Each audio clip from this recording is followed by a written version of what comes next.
अभिवादन स्वीकार कीजिए अनुज उपाध्याय का। बात नेताजी की। एक नेताजी की तबीयत खराब हुई। डॉक्टर ने देखा तो नेताजी पेट दर्द के कारण बेचैनी से पहलू बदल बदल कर लहरा रहे थे।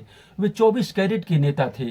पिछले 20 वर्षों से सत्ता और विपक्षी खेमों में उनका आना जाना लगा हुआ था। वे आजकल विपक्ष की शोभा बढ़ा रहे थे। पिछली बार सत्ता से बाहर होते ही जब सरकारी बंगला छिन गया तो वे सारी सरकारी सामान ट्रक पर लाद कर घर लाए थे। डॉक्टर ने कहा कि नेताजी मुंह खोलिए, तो नेताजी ने कत्थई भूरे दांतों के पहरे में दुबकी पीली जुबान बाहर निकाल दी।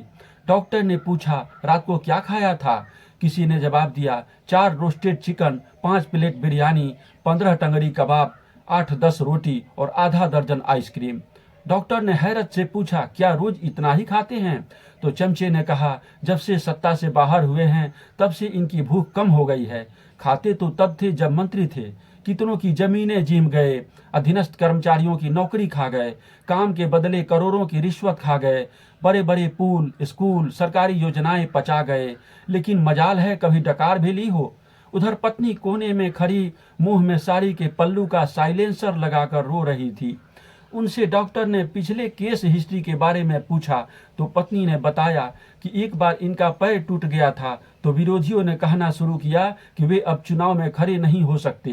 तो नेताजी ने फुल बॉडी चेकअप कराया था। डॉक्टर ने दिमाग का एक्सरे फोटो दिखाने को कहा। फोटो में डॉक्टर ने नेताजी का सिर देखा पर उसके भीतर कुछ न दिखा। तो डॉक्टर चकराए और पत्नी से केस हिस्ट्री पूछा। तो पत्नी ने रुधे हुए गले से बताया कि इनको प्रधानमंत्री बनने के दौरे पड़ते थे, लेकिन 10 साल में भी जब इनके सपने पूरे नहीं हुए तो दौरे जल्दी जल्दी पड़ने लगे।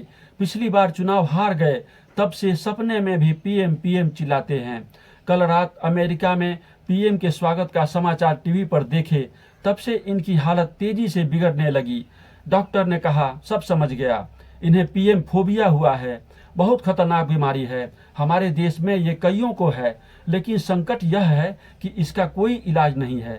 बस इन्हें दिन रात इस भ्रम में रखिए कि अगले पीएम ये ही बनेंगे। अगर फिर भी फायदा न हो तो मार्गदर्शक मंडल में भर्ती करवाइए। साभार, कमल किशोर सक्सेना।